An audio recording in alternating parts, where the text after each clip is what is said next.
नमस्कार, स्वागत है आप सभी का डीडी न्यूज पर और आप देख रहे हैं मिड डे प्राइम और मैं हूं आज आपके साथ असीम मिश्रा। अगले 1 घंटे में हम बात करेंगे देश भर की तमाम बड़ी खबरों की, बताएंगे कि दुनिया भर में वो कौन कौन सी खबरों पर हैं सबकी नजरें, साथ ही साथ क्या कुछ चल रहा है खेल अर्थ जगत में और साथ ही साथ कुछ झलकियां फिल्म, कला और संस्कृति के क्षेत्र से। लेकिन सबसे पहले इस वक्त की हेडलाइंस।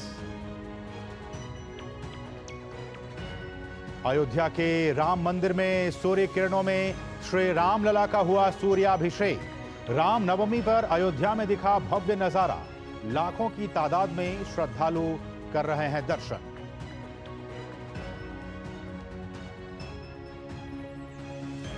प्रधानमंत्री नरेंद्र मोदी ने असम के नलबाड़ी में की जनसभा, कहा 2014 में मोदी उम्मीद बनकर आया, 2019 में विश्वास और 2024 में गारंटी बनकर आया है। पीएम ने दोहराया, मोदी की गारंटी मतलब पूरी होने की गारंटी।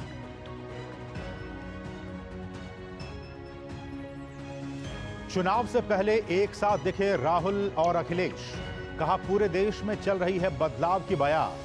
बीजेपी की 150 सीट तक सिमटने का किया दावा। प्रियंका गांधी ने सहारनपुर में किया रोड शो।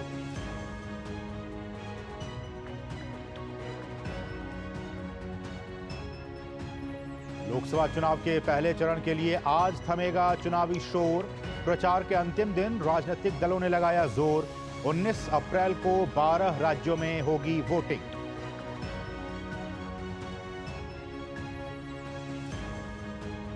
ईरान के हमले पर इजरायल में वॉर कैबिनेट की बैठक आज। ब्रिटेन के प्रधानमंत्री ऋषि सुनक ने इजरायली पीएम से की बात, इजरायल को दिया सुरक्षा का भरोसा। और आईपीएल में आज गुजरात टाइटंस का दिल्ली कैपिटल्स के साथ होगा मुकाबला।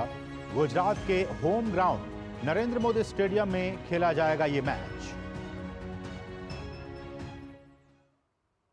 और सबसे पहले बात रामनवमी की, और आप सभी को आज के इस दिन की, रामनवमी की बहुत बहुत शुभकामनाएं। रामनवमी पर आज अयोध्या के राम मंदिर में भगवान राम का सूर्य तिलक, सूर्याभिषेक किया गया। दोपहर 12:01 पर सूर्य अभिषेक प्रारंभ हुआ, जो कि करीब 5 मिनट तक चला। रामलला के मस्तक पर जब सूर्य की किरणें पड़ी तो पूरा दृश्य अलौकिक और दिव्य हो उठा। करीब 5 मिनट तक रामलला के मस्तक पर सूर्य का किरण बना रहा।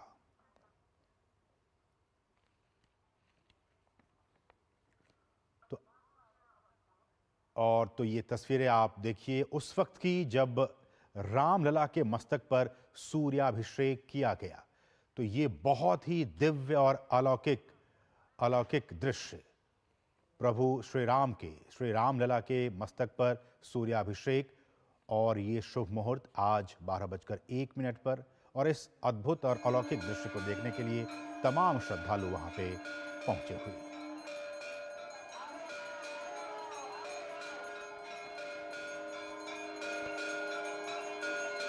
और हम आपको बताएं कि ये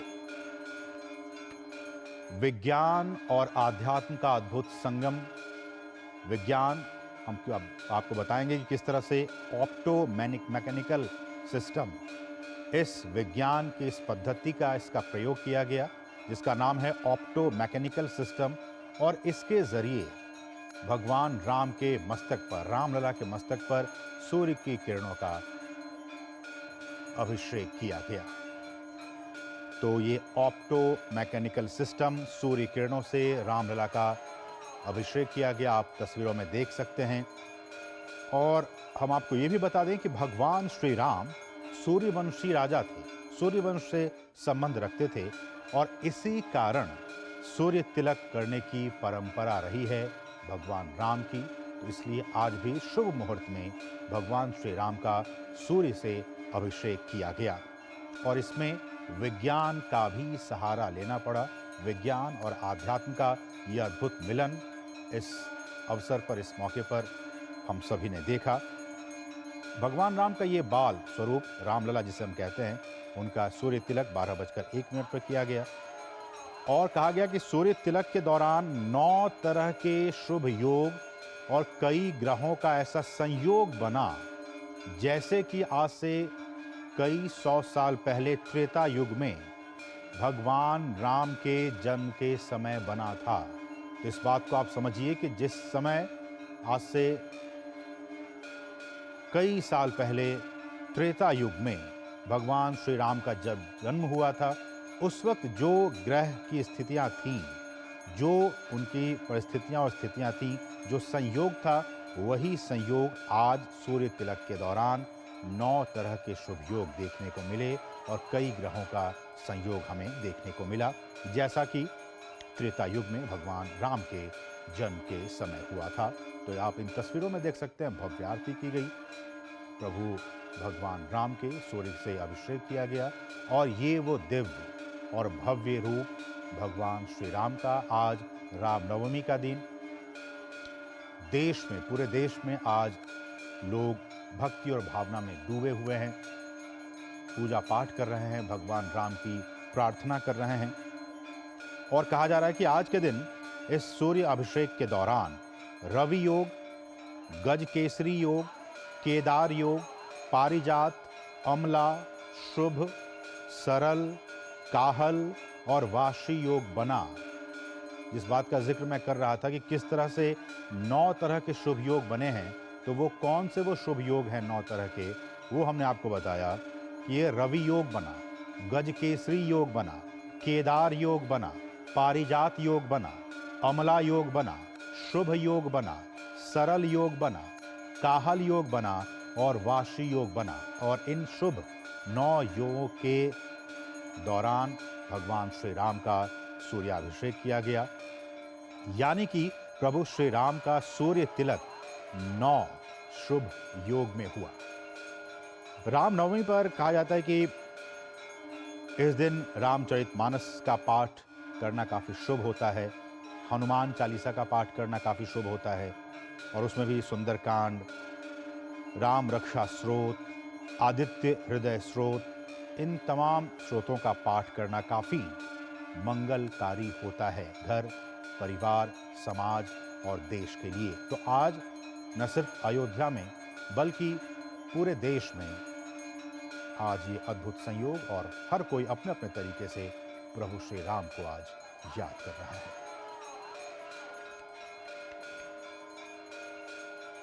और पीएम मोदी ने भी दुनिया भर के राम भक्तों से प्रभु श्री राम के सूर्य तिलक के अलौकिक क्षण का साक्षी बनने का आग्रह किया था। प्रधानमंत्री ने सोशल मीडिया प्लेटफॉर्म एक्स पर एक पोस्ट में लिखा कि दिव्य भव्य राम मंदिर में रामलला की प्राण प्रतिष्ठा के बाद ये पहली रामनवमी है जिसमें प्रभु श्री राम के सूर्य तिलक का अलौकिक अवसर भी आया है। दुनिया भर के राम भक्तों से मेरा आग्रह है कि वे इस अद्भुत क्षण का साक्षी जरूर बने। और वहीं यूपी के सीएम योगी आदित्यनाथ ने भी श्री रामलला के ललाट पर सुशोभित भव्य सूर्य तिलक के विषय में अपने सोशल मीडिया प्लेटफॉर्म एक्स पर उन्होंने लिखा कि सत्य संधान, निर्वाण प्रद, सर्वहित, सर्वगुण, ज्ञान विज्ञानशाली, सघन तम घोर, संसार भर शर्वरी नाम, दिवश्रेष खर किरणमाली, सूर्य कुल भूषण श्री रामलला के ललाट पर सुशोभित भव्य सूर्य तिलक आज अखिल राष्ट्र को अपने सनातन गौरव में आलोकित कर रहा है। तो आज बहुत ही शुभ दिन और हमारे सहयोगी भी इस अद्भुत दृश्य को देखने के लिए स्वयं अयोध्या में इस वक्त मौजूद हैं। हमारे सहयोगी अजय मिश्र इस वक्त वहां पे मौजूद हैं। अजय, बहुत बहुत शुभकामनाएं आपको। आपने इस अद्भुत अलौकिक दृश्य को अपने चक्षु से देखा, अपने नयनों से देखा, क्या कुछ कहना चाहेंगे इस अद्भुत नजारे को देखने के बाद? असीम जी, आपको भगवान श्री राम के प्रकटोत्सव पर्व श्री राम नवमी की असीम और अनंत शुभकामनाएं। आप मेरे देखिए, कब आपने अंतिम बार देखा था कि किसी भक्त के लिए रेड कारपेट बिछाया हो किसी ने? बहुत सारे जो भक्त हैं वो पीछे चले आ रहे हैं और किसी के कुछ भक्त ऐसे भी हैं जिनके पैरों में जूते तक नहीं है, लेकिन यहाँ पर व्यवस्थाएं जो हैं, रेड कारपेट बिछाया जा चुका है और आज के दिन न कोई खास है न कोई आम है, सभी लोग समान हैं। इसलिए सारे के सारे जो वीआईपी पासेस हैं रद्द कर दिया गया है। आरती के लिए जो वीआईपी पासेस बन रहे थे वो सब रद्द कर दिए गए हैं। सारी मर्यादाएं जिसको कहते हैं वीआईपी की मर्यादाएं, जो पहले व्यवस्थाओं की मर्यादाएं थी, वो एक तरफ, और भक्तों के लिए भगवान श्री राम के दर्शन एक तरफ। बहुत ही अद्भुत दर्शन हुआ है। आज ठीक 12 बजे जब भगवान सूर्य नारायण, जो कि स्वयं परब्रह्म परमात्मा है और जिसमें भगवान श्री नारायण का ही वास है, सूर्य नारायण आज राम नारायण के मस्तक पर अपने किरणों का अभिषेक कर रहे थे, अपने किरणों का चुंबन प्रदान कर रहे थे, क्योंकि वो उन्हीं की पीढ़ी में, उन्हीं के वंश में 39वीं पीढ़ी में जन्मे परब्रह्म परमात्मा है, जिन्होंने स्वयं मनुष्य रूप धारण करके एक आदर्श पुरुषोत्तम का चरित्र सभी के सामने रखा। तो यहाँ पर भगवान श्री राघव की जो मूर्ति है, वो सिर्फ मूर्ति नहीं है, भगवान श्री राम का चरित्र भी है। भगवान महादेव के बाल रूप के जो इष्ट हैं, 5 वर्ष के बालक के रूप में भगवान राघव खड़े होकर के आज 20 घंटे तक भक्तों को दर्शन देंगे। सामान्यतः 12-13 घंटे तक दर्शन होता है, लेकिन भक्तों की भावना को देखते हुए आज उनका दिल भी पिघल गया है। और आप देखिए वो क्षण कितना अप्रतिम था, असीम, और असीम जो आनंद का क्षण था, क्योंकि जो उस वक्त ऐसा लग रहा था कि जितने लोग चेतन थे वो भगवान को देख करके जड़ हो गए, और बहुत सारे जो जड़ वस्तुएं जो हैं वो चेतन स्वरूप में आकर के भगवान के दर्शन करना चाहती हैं। तो मर्यादाएं टूटती, सृष्टि के नियम टूटते हुए नजर आ रहे हैं।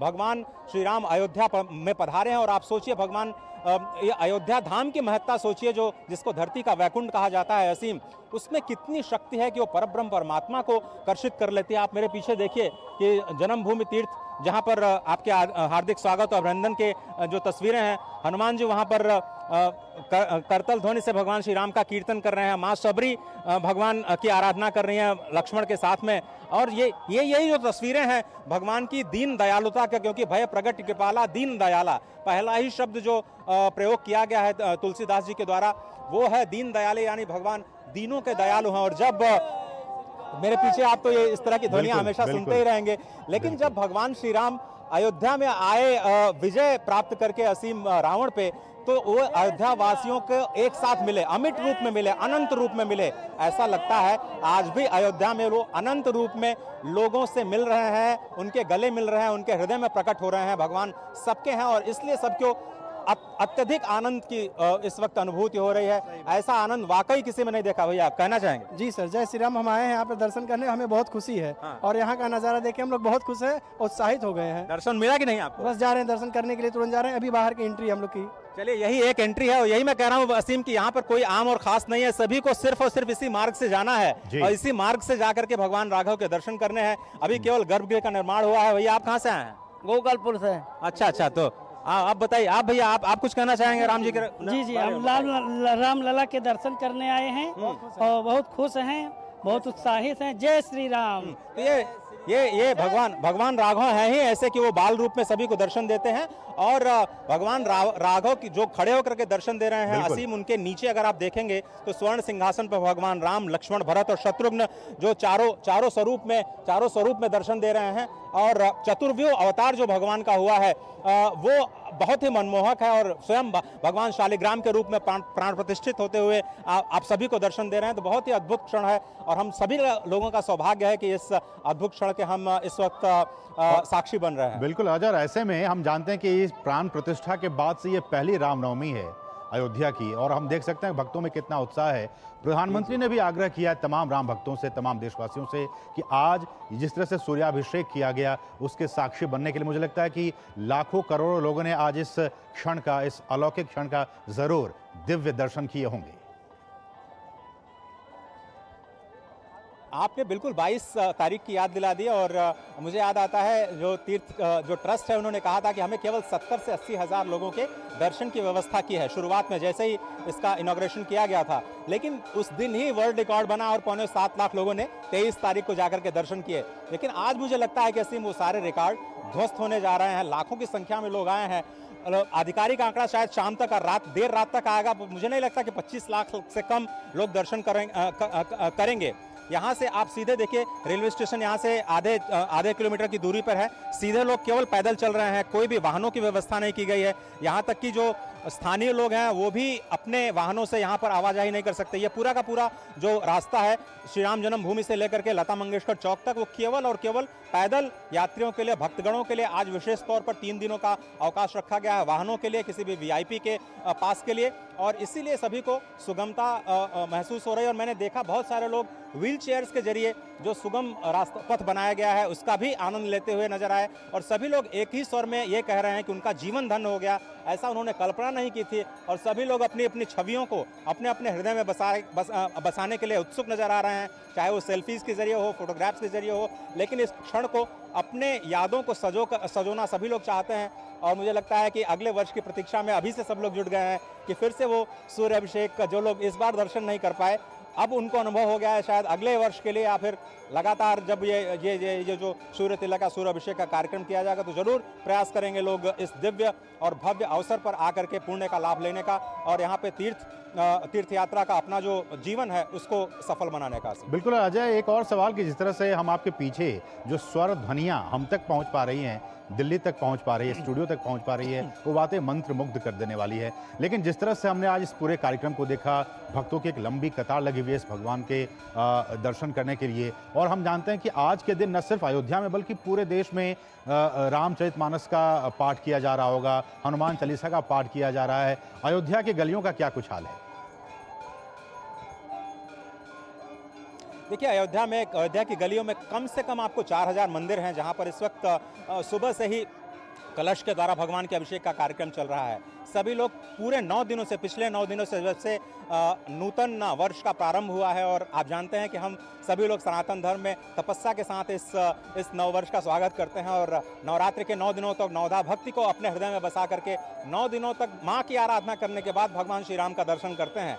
तो जो चैत्र की नवरात्र होती है, भगवान श्री राम के दर्शन की वजह से कैसे सात्विकता का और ज़्यादा दिनों दिन उत्तरोत्तर प्रगति हो आपके हृदय में, और 9 दिनों तक जब उसकी पराकाष्ठा हो तो भगवान श्री राम का जन्म हो, यही इसका तत्व है। समझते हैं लोग, अपने तन को शुद्ध करने के लिए माँ सरयू में स्नान करते हैं, अपने मन को शुद्ध करने के लिए रामचरितमानस और कथा सत्संग किया करते हैं, और अपने धन को शुद्ध करने के लिए यहाँ पर लोगों को, निर्धनों को दान किया करते हैं। तो हम सिर्फ एक महसूस कर रहे हैं कि शायद त्रेता युग में जब भगवान श्री राम जन्मे होंगे और हर जगह मंगल छाया होगा, कभी किसी के, आपको लग रहा है इस भीड़ में कि कभी कोई किसी के प्रति कोई द्वेष होगा? इस वक्त केवल और केवल भगवान की छवि या फिर भगवान के दर्शन की उत्सुकता, यही सबके मन में है। और इसी तरह की कुछ मंगल जो व्यवस्था है, मंगल जो माहौल है, मंगलमय माहौल, मंगल भवन और मंगल हारी के इस पवित्र प्रकटोत्सव के अवसर पर, तो यही उस वक्त रहा होगा और हम शायद उसका एक क्षण या उसका एक कतरा महसूस कर पा रहे हैं। और धन्य है ये अयोध्या धाम जो भगवान को भी कर्षित कर लेता है, धन्य है यहाँ पर आए हुए भक्त जो आज भगवान के इस दिव्य स्वरूप का दर्शन कर रहे हैं, और धन्य है हम सभी दूरदर्शन के परिवार वाले जो तकनीक के माध्यम से पहली बार 4K टेक्नोलॉजी के माध्यम से 22 तारीख को तो हमने प्राण प्रतिष्ठा दिखाई ही, आज 100 LEDs के माध्यम से पूरे अयोध्या में और संपूर्ण विश्व में अपने टेलीविजन सेट्स के माध्यम से, अपने सोशल मीडिया के माध्यम से इन अद्भुत और अप्रतिम क्षणों को आप तक पहुंचाने का प्रयास कर रहे हैं। चलिए, बहुत बहुत शुक्रिया अजय मिश्र, इन तमाम ताज़ा अपडेट्स को अयोध्या धाम से हमारे तमाम दर्शकों तक पहुंचाने के लिए बहुत बहुत शुक्रिया। बढ़ेंगे आगे और यहाँ रुके एक बहुत ही छोटे सा ब्रेक के लिए। आप देखते रहिए मिड डे प्राइम।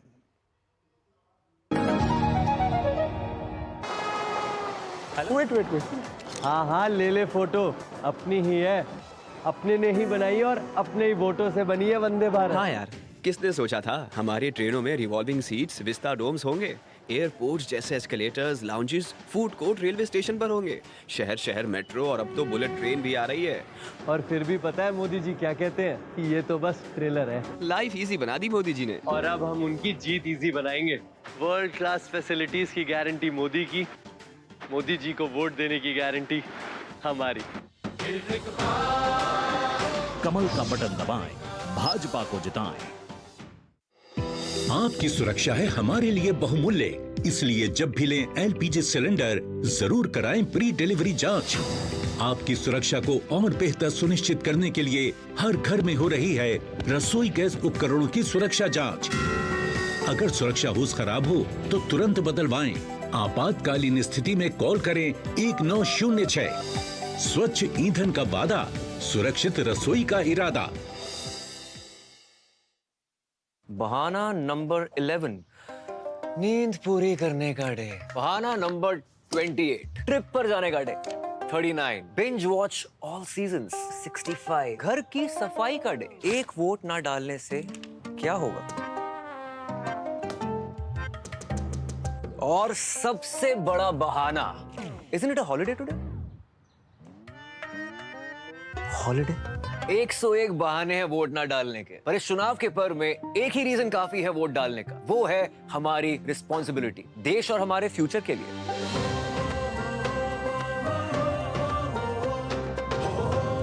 तो चलो सब मिलकर मनाते हैं इस चुनाव के पर्व को गर्व के साथ। पापा ये सब? हाँ, जो चीजें सालों से बेवजह पड़ी हो उन्हें हटा देना चाहिए। ये भी दादाजी की पुरानी पासबुक और एफडी। अरे ये कैसे रह गया? पैसे गए? नहीं, उपाय है। बैंक खाते को संचालित करते रहना चाहिए, वरना खाता इनऑपरेटिव हो जाता है। ऐसे में बैंक से संपर्क करें, खाता सक्रिय करवाएं और आपकी रकम जो है उसे ब्याज समेत क्लेम करें। दादू ये आरबीआई कहता है जानकार बनिए, सतर्क रहिए। सही कह रहा है। Delivery boy has picked your order. अरे भाई पता है भूख लगी है। 30 मिनट का मैसेज नोटिफिकेशन आया था ना। मैसेज के सारे थोड़ी बैठ सकते हैं। कल आपने कुछ शेयर्स बेचे थे ना? हाँ, तो चेक किया? मैसेज आया तो था। सिर्फ मैसेज काफी नहीं है। आप शेयर मार्केट में कोई भी ट्रांजैक्शन करते हैं ना, तो स्टॉक एक्सचेंज से आए एसएमएस या ईमेल को अपने डीमैट अकाउंट और बैंक स्टेटमेंट के साथ भी टैली कीजिए। बेटा भूख में ना दिमाग बंद हो जाता है। समझ कर इन्वेस्ट कर।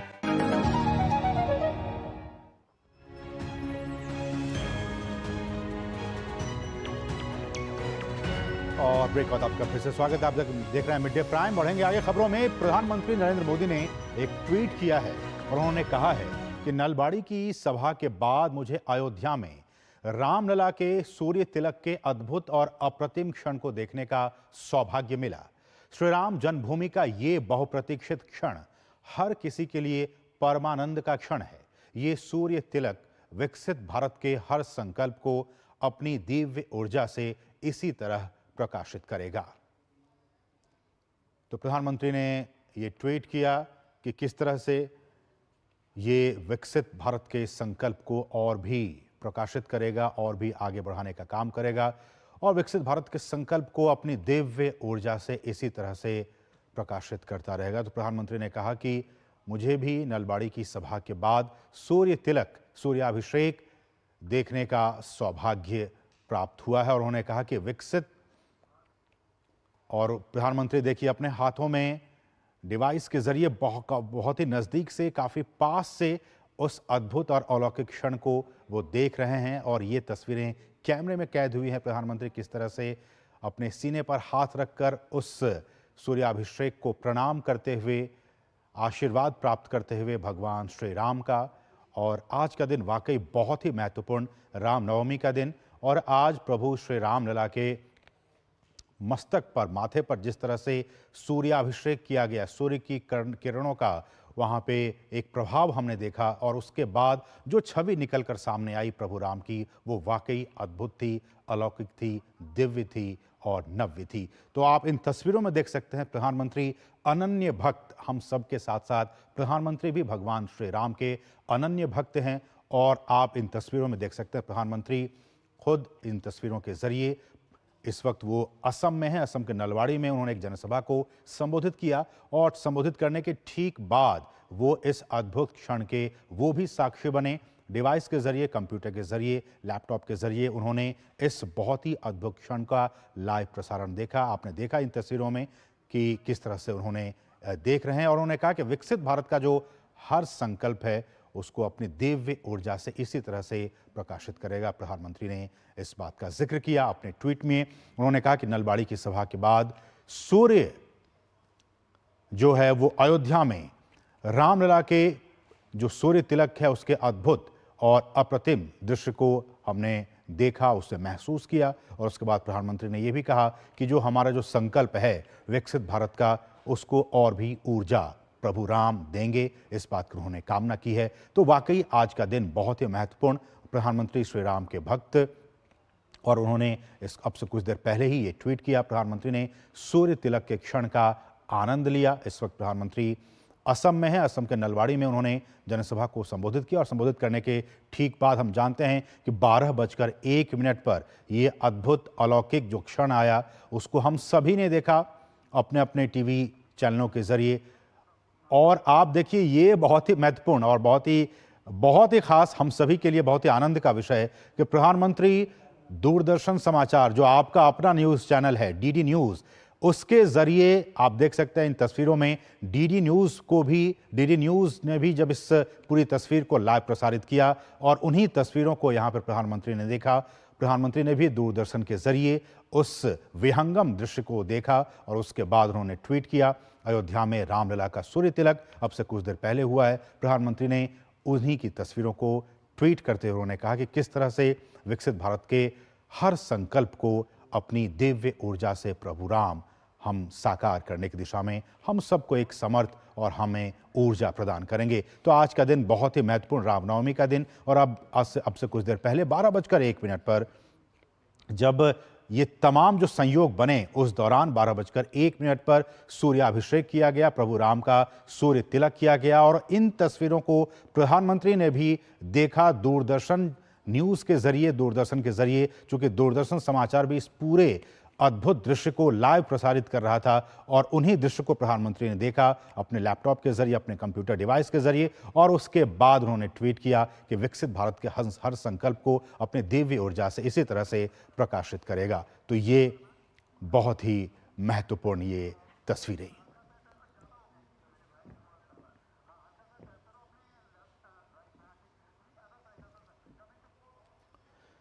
तो ये वो अद्भुत तस्वीरें। बढ़ेंगे आगे और रामनवमी पर देश भर में प्रभु श्री राम के संग उनके अनन्य भक्त हनुमान के दर्शन का भी सिलसिला जारी है। अयोध्या के हनुमानगढ़ी में सुबह से ही दर्शन के लिए भक्तों की लंबी कतार लगी हुई है। हनुमानगढ़ी में भक्तों के दर्शन के लिए मंदिर प्रबंधन की ओर से अतिरिक्त समय दिया गया। 18 अप्रैल तक हनुमानगढ़ी में दर्शन करने वाले श्रद्धालुओं को लगभग 5 घंटे का अतिरिक्त समय मिलेगा ताकि वे सुगमता से दर्शन कर सकें और श्रद्धालुओं की भारी भीड़ को नियंत्रित भी किया जा सके। तो लगातार ये दृश्य आप देख रहे हैं हनुमानगढ़ी में भी, क्योंकि आज का दिन और हम जानते हैं कि हम सभी के साथ साथ प्रधानमंत्री भी अनन्य भक्त और प्रभु हनुमान, ये देखिए हनुमानगढ़ी का वो मंदिर, हम जानते हैं कि किस तरह से भगवान हनुमान, उनके हृदय में भगवान श्री राम का वास है। तो आज के दिन भक्त उनके दर्शन करने के लिए भी पहुंचे, क्योंकि वो कहते हैं कि हम भी बहुत बड़े भक्त हैं, हम सभी के हृदय में भगवान श्री राम का, प्रभु श्री राम का वास है। हम सभी उनको बहुत ही दिल से, आत्मा से, मन से पूजते हैं, उन्हें याद करते हैं। तो आज का दिन रामनवमी का दिन, अनन्य भक्तों में उत्साह और उल्लास का दिन और इसी कड़ी में हम जानते हैं कि प्रभु राम के बहुत ही अनन्य भक्त हनुमान और आज के दिन हनुमान के भी दर्शन करने का दिन है। तो तमाम श्रद्धालु वहाँ पे पहुँचे हुए हैं हनुमानगढ़ी में, वहाँ पे भगवान हनुमान के दर्शन करने के लिए। और उधर पटना की बात की जाए तो बिहार के राजधानी पटना के स्टेशन रोड स्थित हनुमान मंदिर में देर रात से ही श्रद्धालुओं का तांता लगा हुआ है। पटना में कल रात 8 बजे से ही प्रभु हनुमान के दर्शन के लिए लोगों की भीड़ जुटनी शुरू हो गई थी। आपको बता दें कि ये मंदिर देश का इकलौता मंदिर है जिसमें हनुमान जी के 2 विग्रह हैं। वहीं कर्नाटक के बेंगलुरु में कोदंड राम स्वामी मंदिर में विशेष पूजा और हवन किया गया।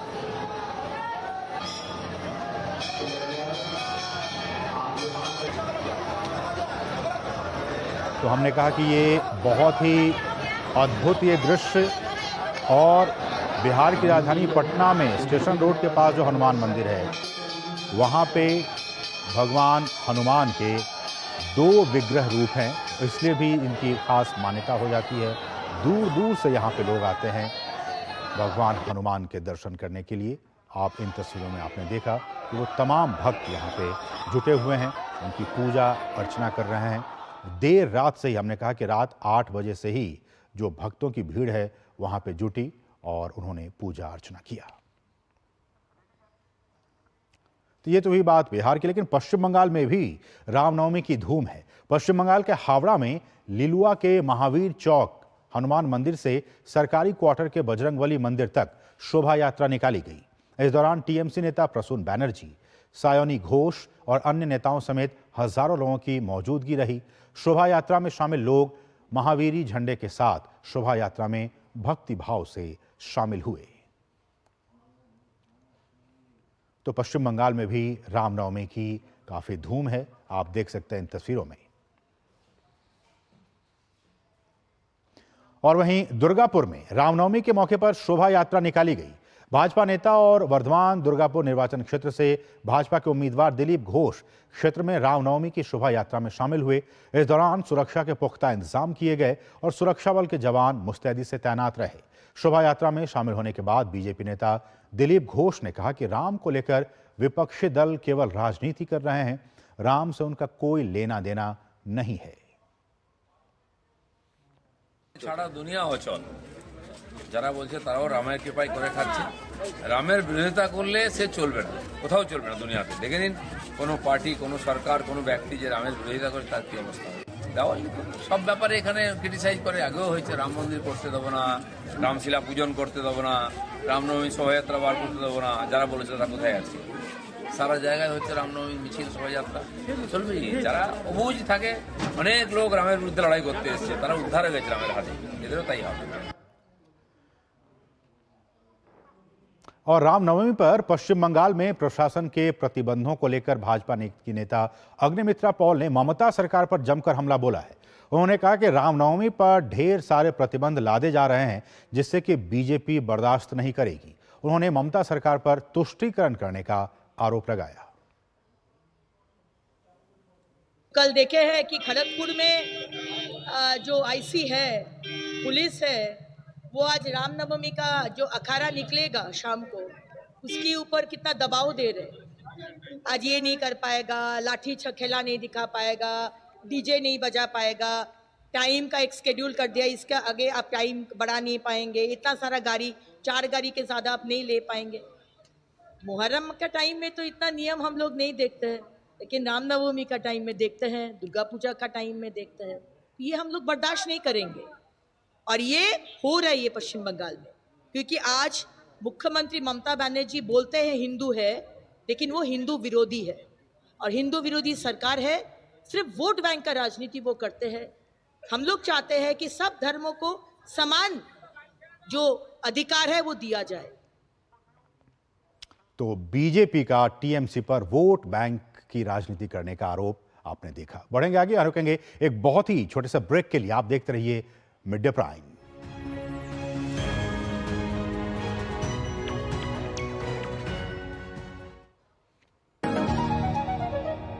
आज हमारी किसान सम्मान निधि सीधे हमारे बैंक खाते में आती है। अब हमारा हक कोई नहीं मार सकता। नहीं तो पहले फसल बिचौलिए कौड़ियों के भाव ले जाते थे, लेकिन अब बीज से बाजार तक साथ खड़े हैं मोदी जी। बड़ा फसल बीमा, किसान credit card, soil health card, सबसे ज्यादा फसलों पर एमएसपी, हर खेत को पानी, नैनो यूरिया, अब ड्रोन की भी तैयारी। लेकिन फिर भी मोदी जी कहते हैं ये तो बस ट्रेलर है। किसान कल्याण की गारंटी मोदी जी की, और उन्हें जिताना ये है हमारी भी गारंटी।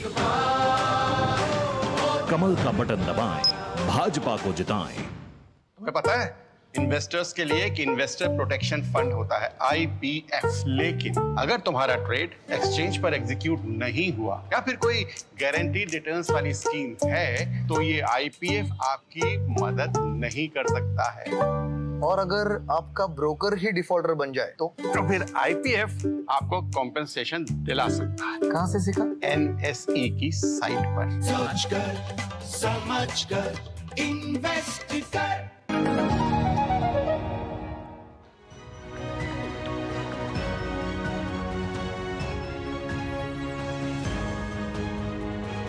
ब्रेक के बाद आपका फिर से स्वागत है। आप देख रहे हैं मिड डे प्राइम और मिड डे प्राइम में अब बात करेंगे 24 की चुनौती की।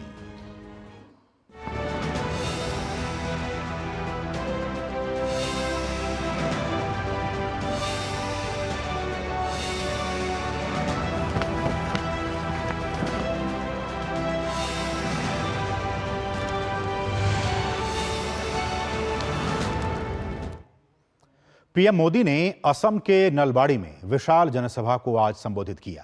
पीएम ने अपने संबोधन की शुरुआत त्योहारों की शुभकामनाएं देकर की। रामनवमी की शुभकामनाएं देते हुए पीएम ने कहा कि अयोध्या में भव्य राम मंदिर निर्माण का सदियों का इंतजार पूरा हो चुका है।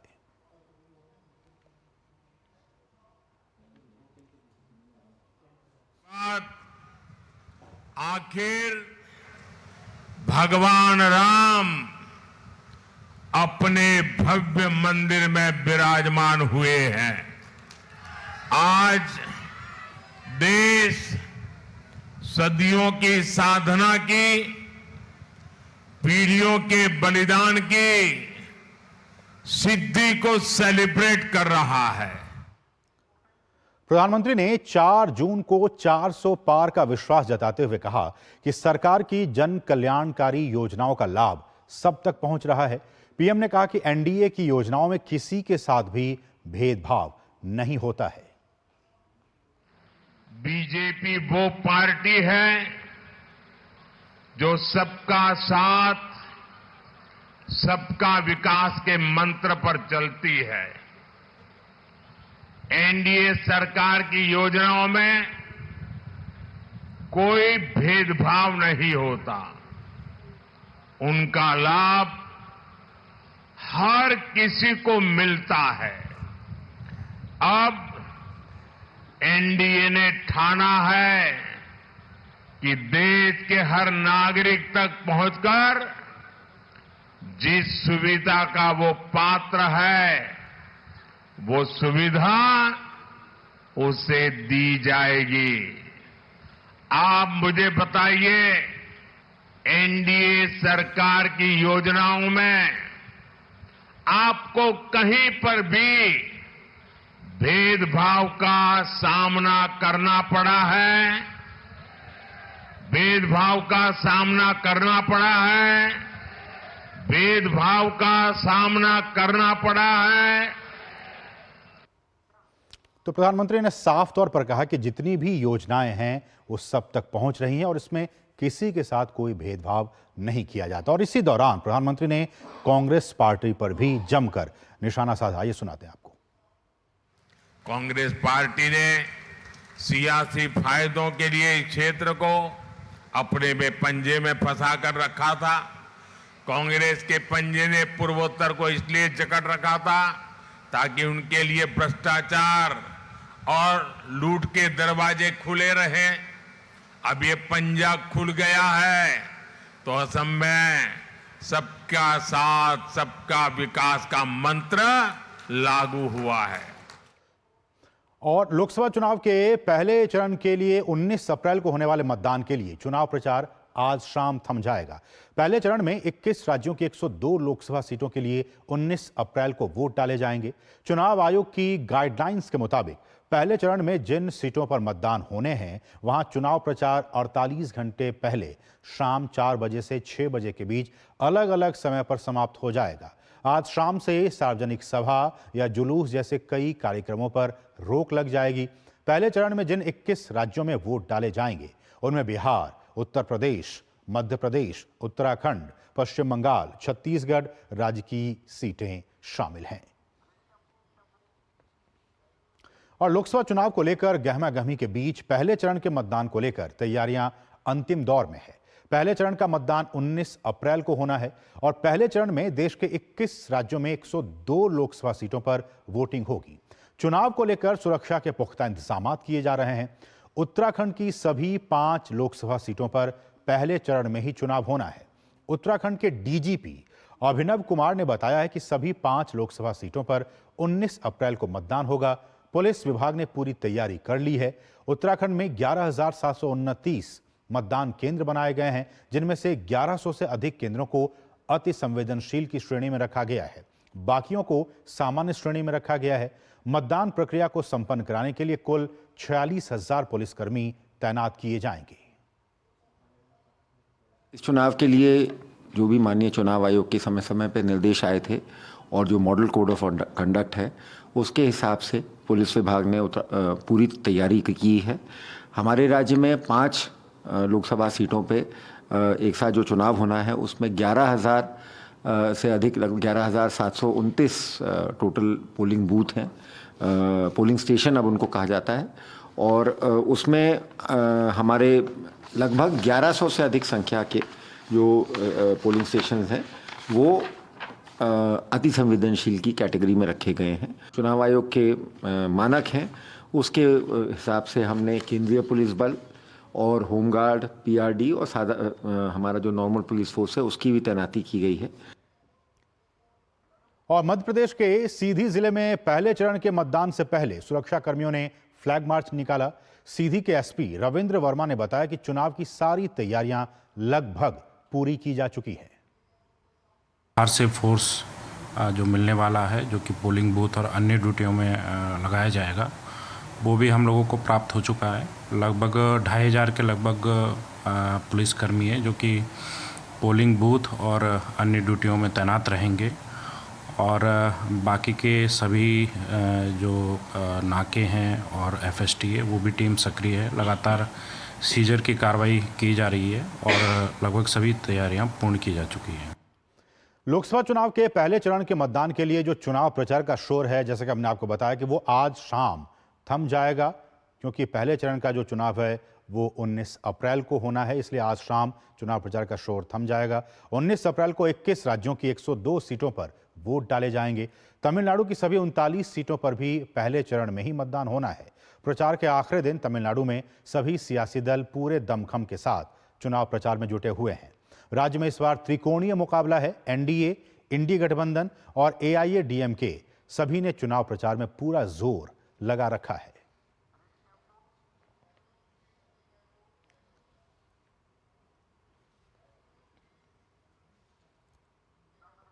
और लोकसभा चुनाव प्रचार अपने चरम पर है। तमिलनाडु के मुख्यमंत्री एमके स्टालिन के बेटे उदयनिधि स्टालिन ने कोयंबटूर में एक रोड शो किया। रोड शो में उदयनिधि स्टालिन के समर्थक शामिल हुए। इस दौरान उदयनिधि स्टालिन ने जनता से डीएमके के पक्ष में मतदान करने की अपील की।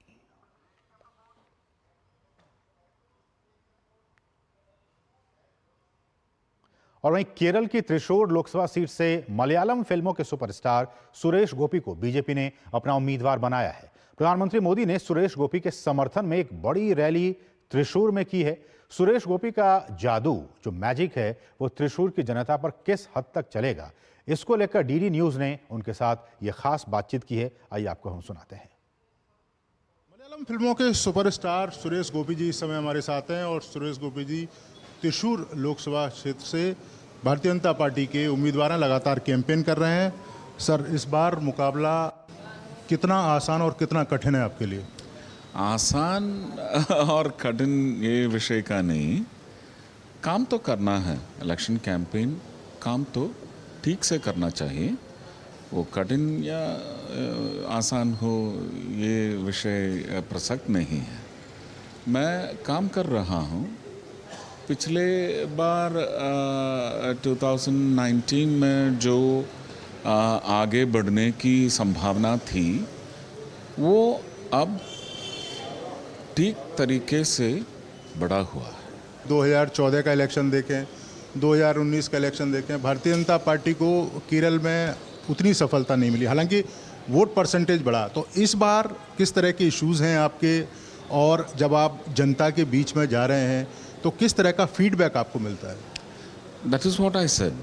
See, the acumen is slowly broadened and I can feel the soul of the growth of a possibility. राज्य की विषय पर मैं फोकस रखता हूँ, क्योंकि हर एक राज्य का विषय वहाँ का कर्मचारी जो है वो देखेंगे। मेरे राज्य में कैसा काम चल रहा है, केंद्र सरकार की जो पद्धति है, स्कीम्स है, वो ठीक से जनता को दिलवाया, उनको मिला। ये एक इलेक्टेड रिप्रेजेंटेटिव का दायित्व है। केरला से इस बार कितनी उम्मीद है भारतीय जनता पार्टी को, और त्रिशूर से आपको कितनी उम्मीद है? ये मैं नहीं कह सकते, क्योंकि मैं ना कोई एस्ट्रोलॉजर हूँ ना कोई परदेवता हूँ।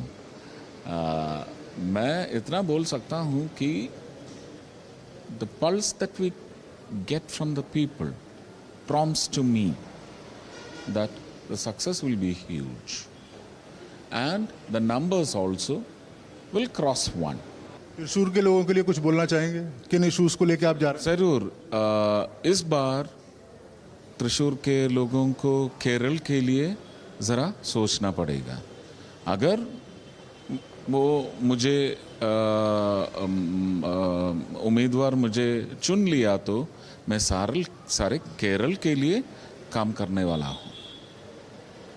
धन्यवाद। तो ये थे हमारे साथ सुरेश गोपी जी, जो बता रहे थे कि त्रिशूर की जनता के बीच वो किन किन तरह के मुद्दों को लेके जा रहे हैं, और अगर त्रिशूर की जनता उन पर भरोसा करती है, इस बार उनको जिताती है, तो कई सारी योजनाएं हैं केरल के लोगों के लिए जिनको वो करना चाहेंगे। कैमरामैन मोहित उइके के साथ नीरज सिंह, डीडी न्यूज़, त्रिशूर। तो ये आपने बातचीत देखी सुरेश गोपी के साथ हमारे सहयोगी नीरज सिंह की। बढ़ेंगे आगे। देश भर की तरह केरल में भी लोकसभा चुनाव का प्रचार अभियान जारी है। इस चुनाव में तिरुवनंतपुरम से भाजपा के प्रत्याशी राजीव चंद्रशेखर का मुकाबला कांग्रेस के नेता शशि थरूर से है। राजीव चंद्रशेखर ने अपने प्रचार अभियान को लेकर डीडी न्यूज से खास बातचीत की है। आइए आपको हम वो भी सुनवाते हैं। लोकसभा कॉन्स्टिट्यूंसी के एनडीए उम्मीदवार राजीव चंद्रशेखर, उनसे हम सीधे पूछते हैं क्या क्या मुद्दे हैं त्रिवेंद्रम के लिए। सर, पिछली बार शशि थरूर ने एक बड़ा जीत हासिल किया था, अभी एक हैट्रिक भी उनके पास है। आपको क्या लगता है, क्या बदलाव हो रही है अभी त्रिवेंद्रम में? देखिए, यहाँ पर तिरुवनंतपुरम में, यहाँ पर एक और केरल में एक फिक्स मैच होता था एलडीएफ यानी कि लेफ्ट वाले लोग और कांग्रेस के साथ। उनका एग्रीमेंट ये था कि लोकसभा में कांग्रेस जीतेगा और असेंबली इलेक्शन में लेफ्ट जीतेगा। तो कांग्रेस को जिताने के लिए लोकसभा में लेफ्ट वाले पार्टीज अपने वोट ट्रांसफ़र करते थे और असेंबली में जिताने के लिए कांग्रेस वाले लोग लेफ्ट को ट्रांसफ़र करते थे। ये उनका एक अंडरस्टैंडिंग है। इस तरह शशि थरूर ने 3 बार यहाँ पर जीत हासिल किया है। उन्होंने कुछ काम नहीं किया है 15 साल। अगर आप देखोगे उनके डॉक्यूमेंट में ही अगर आप देखोगे हर चीज़ जो उन्होंने कहा है उनका अचीवमेंट है वो सेंट्रल गवर्नमेंट का अचीवमेंट है। अभी समझ गए हैं कि शशि थरूर जैसे व्यक्ति जो हैं, जो आते हैं एक थोड़ा ड्रामाबाजी करते हैं, काम कुछ नहीं करते हैं, बड़े बड़े भाषण करते हैं, बड़े बड़े वायदे करते हैं लेकिन कुछ इम्प्लीमेंट नहीं करते हैं, उनका एक तरह से टाइम ख़त्म हो गया है। अभी लोग चाहते हैं पॉलिटिक्स ऑफ परफॉर्मेंस, जो करने वाले लोग हैं, जो उनके जीवन में बदलाव ला सकते हैं, बदलाव लाएंगे। वो जानते हैं प्रधानमंत्री नरेंद्र मोदी ऐसी एक नेता हैं और मैं उनका एक कैंडिडेट हूँ। प्रधानमंत्री नरेंद्र मोदी लगातार 400 सीट के बात करते हैं, तो इसमें केरला की भूमिका क्या होगी? इस बार एनडीए की परफॉर्मेंस कैसे होंगी केरला में? देखिए, आज जो भी हो, आप राहुल गांधी हो या शशि थरूर हो, सब लोग जानते हैं, मानते हैं कि जून 4 को तीसरी बार नरेंद्र मोदी जी सरकार बनाएंगे और उनका मैंडेट 400 होगा। अगर कोई डाउट है तो लोग में यही डाउट है कि 400 होगा, 405 होगा, 410 होगा, वो तो डाउट रहेगा ही। लेकिन किसी के मन में कोई शक नहीं है, कोई डाउट नहीं है कि प्रधानमंत्री मोदी जी ही प्रधानमंत्री बनेंगे। केरल के लोग भी जानते हैं कि अगर प्रधानमंत्री मोदी जी सरकार के साथ उनके एमपीज भी बीजेपी के हैं तो कॉन्स्टिट्यूंसी में बदलाव लाने का, डेवलपमेंट होने का उम्मीद या चांसेस इंक्रीज होता है। वो राजीव चंद्रशेखर सर फ्रॉम त्रिवेंद्रम से और पूरी आत्मविश्वास से कहते हैं एनडीए की परफॉर्मेंस के बारे में केरल से। और दिस इज अजय जोई, डीडी न्यूज़ के लिए कैमरामैन सत्यराज के साथ। बढ़ेंगे आगे। लोकसभा चुनाव की घोषणा के बाद आज यूपी में पहली बार अखिलेश यादव और राहुल गांधी एक साथ नजर आए। अखिलेश ने कहा कि इस बार पूरे देश में बदलाव की बयार है। गाजियाबाद से गाजीपुर तक अखिलेश ने जीत का दावा किया, तो वहीं कांग्रेस नेता राहुल गांधी ने इस चुनाव को विचारधारा की लड़ाई बताया। पहले चरण का चुनाव उत्तर प्रदेश का होने जा रहा है और जो पश्चिम से हवा चल रही है वो पूरे के पूरे उत्तर प्रदेश और देश के माहौल को बदलने जा रही है।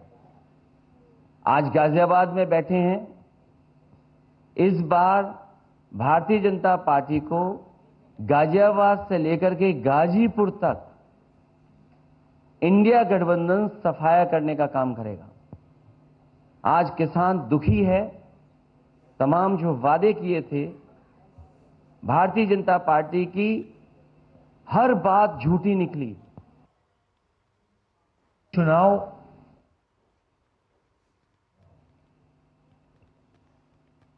एक तरफ आरएसएस और बीजेपी जो संविधान है, लोकतांत्रिक सिस्टम है, उसको खत्म करने की कोशिश कर रही है, और दूसरी तरफ इंडिया गठबंधन कांग्रेस पार्टी संविधान को, लोकतंत्र को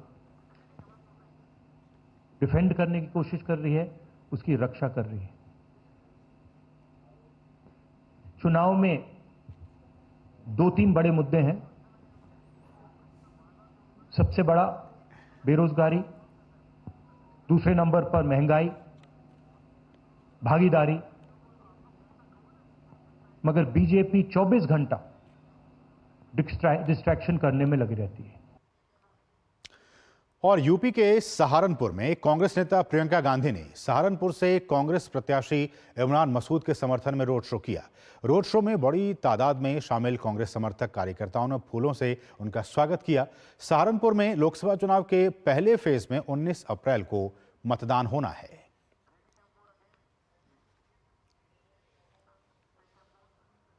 बिहार के पूर्व मुख्यमंत्री जीतन राम मांझी गया लोकसभा क्षेत्र से एनडीए के प्रत्याशी हैं।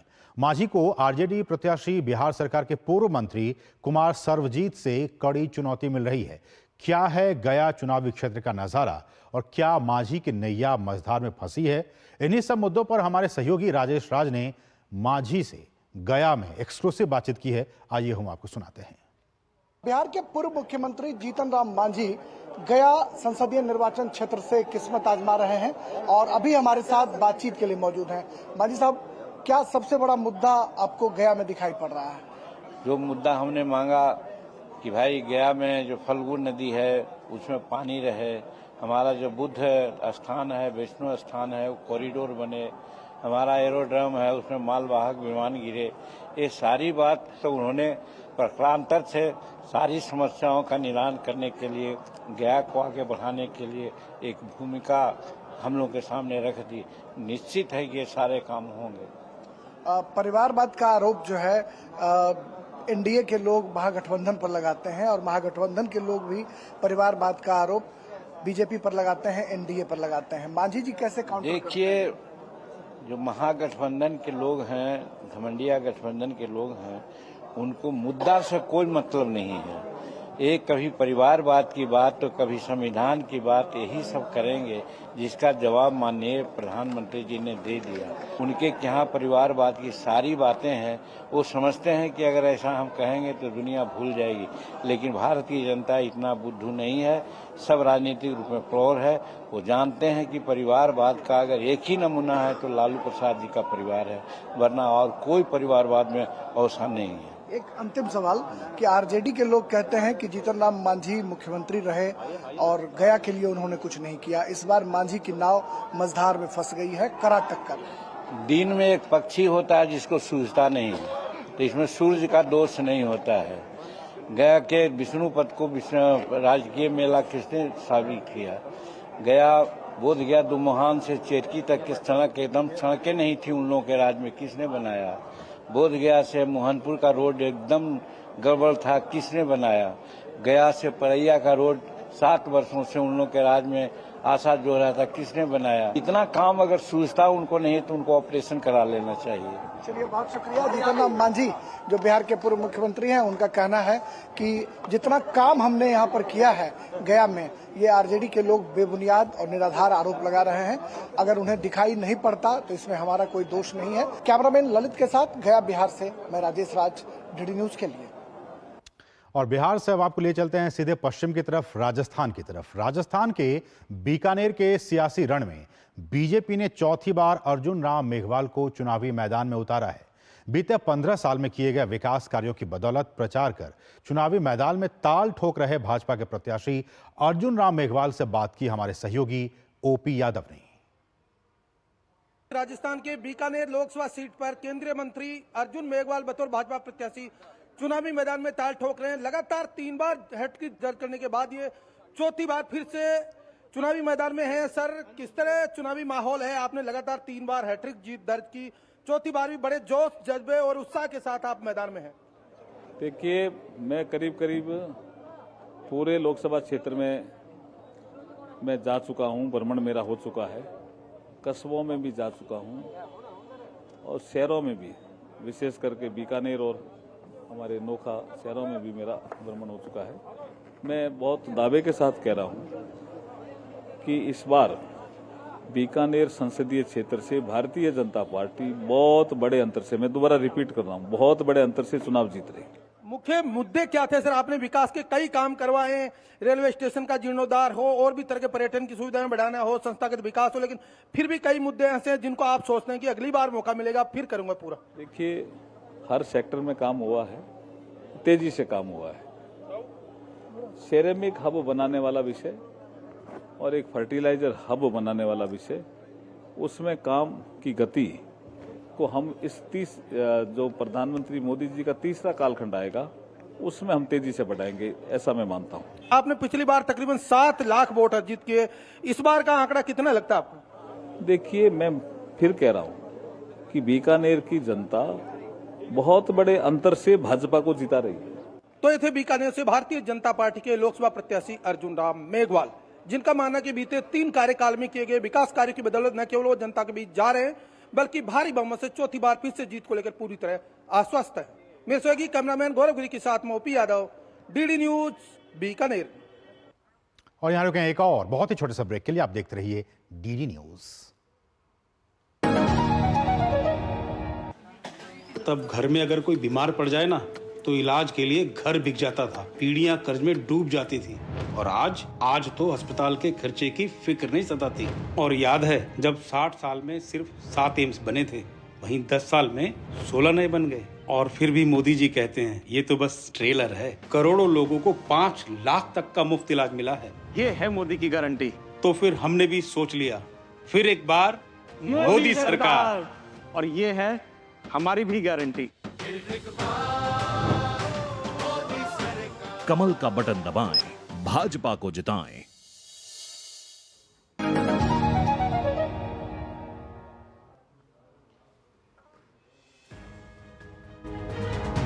ब्रेक के बाद आपका फिर से स्वागत है। बात करेंगे एक बार फिर से बीकानेर की ही करिए है, तो बीकानेर से कांग्रेस प्रत्याशी गोविंद राम मेघवाल से भी हमारे सहयोगी ओपी यादव ने बातचीत की है। आइए वो आपको हम सुनाते हैं।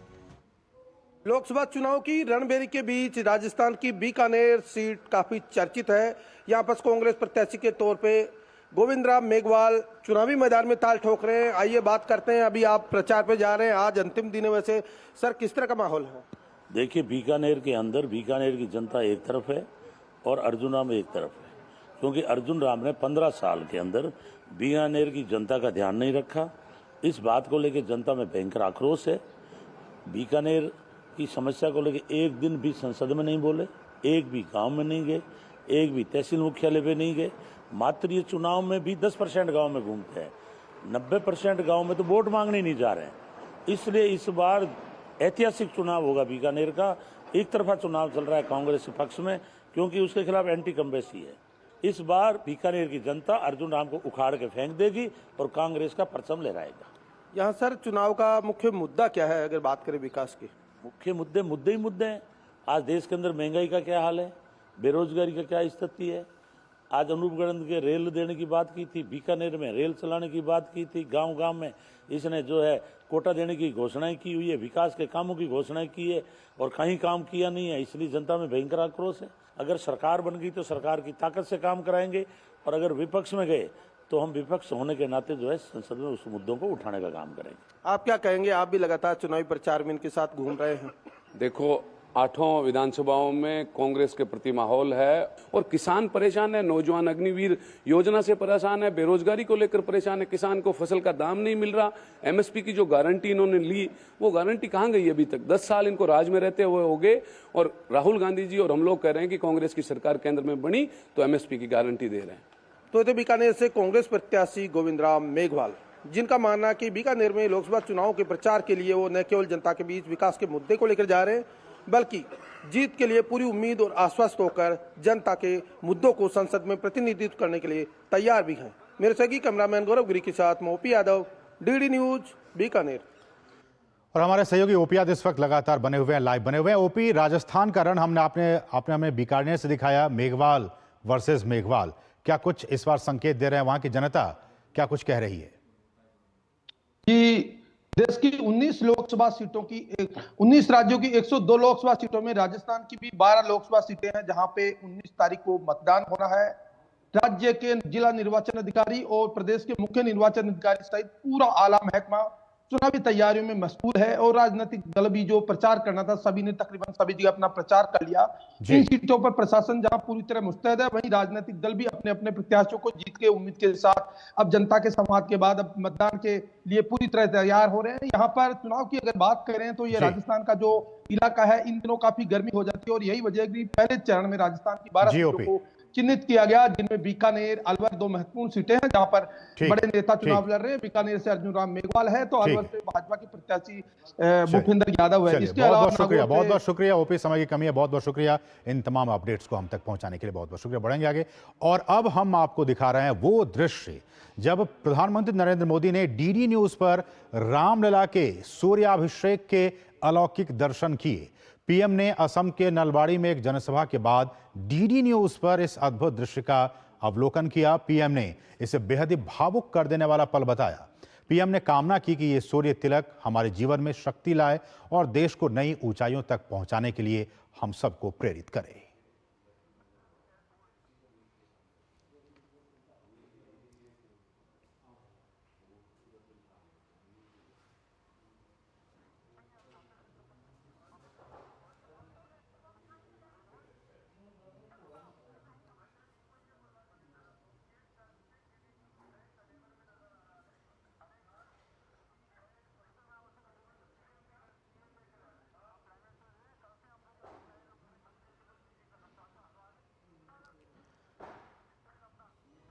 तो ये बहुत ही महत्वपूर्ण तस्वीरें जब प्रधानमंत्री ने डीडी न्यूज चैनल के जरिए इस अद्भुत दृश्य को देखा और ये भी एक सुखद संयोग कि कल से हमने एक नए तेवर और एक नए कलेवर के साथ हम सभी दर्शकों के सामने प्रस्तुत हुए हैं और इन्हीं बदलाव के साथ प्रधानमंत्री ने भी डीडी न्यूज को देखा और इस अद्भुत और अलौकिक दृश्य का उन्होंने आनंद उठाया। भगवान श्री राम के दर्शन किए और सूर्याभिषेक का उन्होंने दर्शन किया और आपके अपने चैनल डीडी न्यूज के जरिए उन्होंने इन अद्भुत दृश्यों को देखा और आत्मसात किया। तो ये बहुत ही महत्वपूर्ण बदलाव और हम सभी की ये कामना है कि प्रभु श्री राम का जो आशीर्वाद है वो हम सभी पर बना रहे, दूरदर्शन परिवार के सभी सदस्यों पर बना रहे और न सिर्फ हमारे परिवार पर बल्कि देश दुनिया में सभी पर आशीर्वाद बना रहे। हमने जो बदलाव किया है उन बदलावों को भी मुझे पूरा यकीन है कि प्रधानमंत्री ने इस कार्यक्रम के जरिए, इस दृश्यों के जरिए देखा होगा कि किस तरह से हमने कल से जो बदलाव किए हैं उसका अब असर दिखने लगा है। तमाम जो लोग हैं, जो दर्शक, उनकी प्रतिक्रियाएं आ रही हैं और आज जब इन दृश्यों को लाइव हमने डीडी न्यूज चैनल पर दिखाया कि जब अयोध्या में भगवान श्री राम का सूर्याभिषेक हो रहा था, उस अद्भुत दृश्य को भी प्रधानमंत्री ने आपके अपने चैनल डीडी न्यूज के जरिए देखा।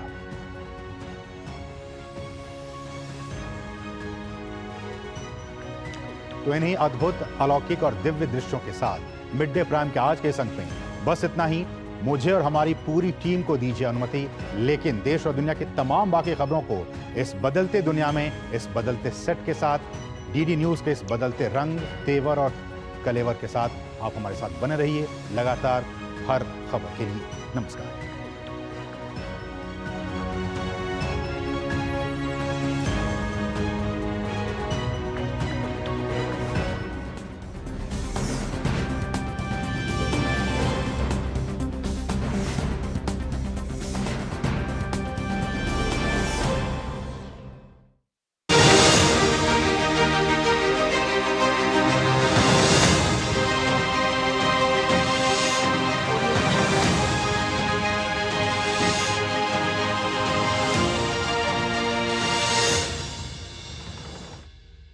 नमस्कार, मैं साइमा खान हाजिर हूं हमारा ये खास प्रोग्राम लेकर।